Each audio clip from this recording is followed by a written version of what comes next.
कि जन्म कोटि लगी रगर हमारी, बरऊं शंभु नत रहूं कुंवारी। पहले तो भोलेनाथ ने सोचा कि विवाह कोई अच्छी बात नहीं है, लेकिन भोलेनाथ ने सोचा कि अगर विवाह जो परहित के लिए हो, जिस विवाह से धर्म की रक्षा होनी है, लोगों की रक्षा होनी है, तो वो विवाह करना कोई अपराध नहीं है। परहित सरिस धर्म नहीं भाई, पर पीड़ा सम नहीं अधमाई। संसार पीड़ा में है, देवता कष्ट में है, तो इसलिए विवाह के लिए हाँ कर दिया।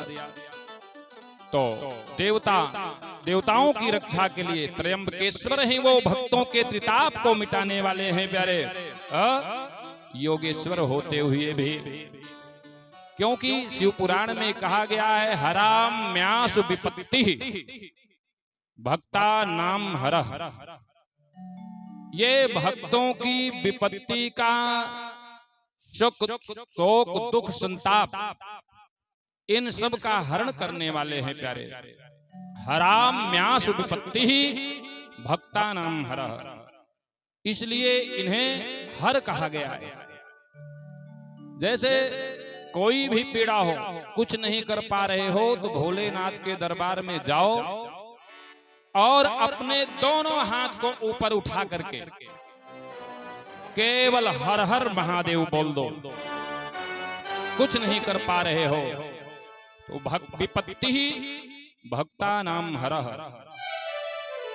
इस सब सुख दुख संताप शोक जितने हैं भक्त का हरण करने वाले हैं। देवताओं से विवाह की हाँ कर दी, देवता अपने अपने धाम चले गए।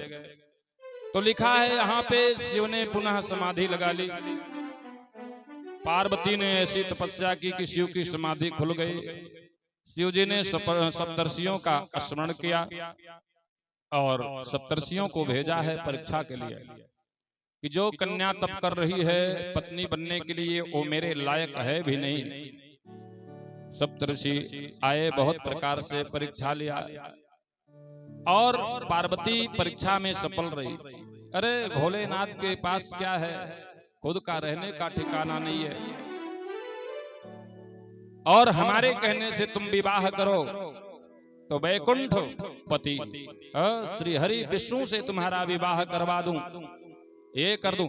देखिए कथा यहाँ इस लीला में कह रही है प्यारे कि जब हम आप भगवा धारण करेंगे, हाथ में माला उठाएंगे, मंदिर के लिए एक लोटा जल लेकर के घर से निकलेंगे, तो मार्ग में बहुत बाधाएं आएंगी प्यारे, बहुत बाधाएं आती है। सप्तर्षियों को एक ही शब्द कहकर शांत कर दिया कि जन्म कोटि लगी रगर हमारी, बरऊं शंभु नत रहूं कुंवारी।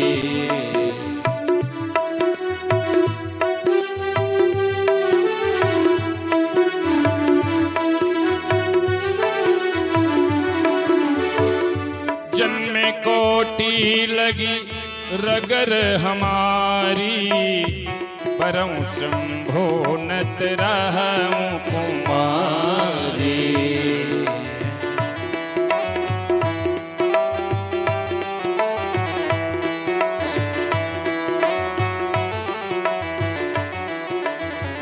तजमुन नारद कर उपदेशु, तजमुन नारद कर उपदेशु, आप कहूँ शत बार महेशु, आप कहें सत बार महेशु।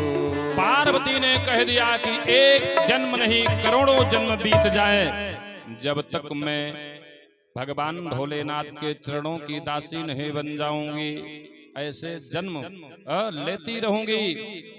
और क्योंकि मेरे नारद जी मेरे गुरुदेव भगवान ने कहा है कि इस मंत्र में इतना पावर है कि भोलेनाथ आपको जरूर ग्रहण करेंगे, जरूर अपना लेंगे। मेरे गुरु ने कहा है तो गुरु के वचन को त्यागना इस शिष्य के लिए अपराध हो जाएगा। राम कथा में शबरी गुरु के वचन को ग्रहण करके गुरु जी ने कहा था कि शबरी तेरी कुटिया पर राम एक दिन अवश्य आएंगे। 10,000 वर्ष तक परीक्षा किया शबरी ने, गुरु के वचनों पर विश्वास था और राम जी शबरी की कुटिया पर आए। तो मात पिता गुरु प्रभु के बानी, अब भी नहीं विचार करिए शुभ जानी। अब वैसे गुरु हो तो कोई बात नहीं है, लेकिन नारद जी जैसे गुरु जिसको मिल गए हैं, तो संक्षेप में सुनाऊं प्यारे। इधर सप्तऋषियों ने पार्वती की जय जयकार की। पार्वती मौन होकर शिव के ध्यान में तत्पर हो गई। पार्वती जी को प्रणाम करके सप्तऋषि शिव के पास आ गए।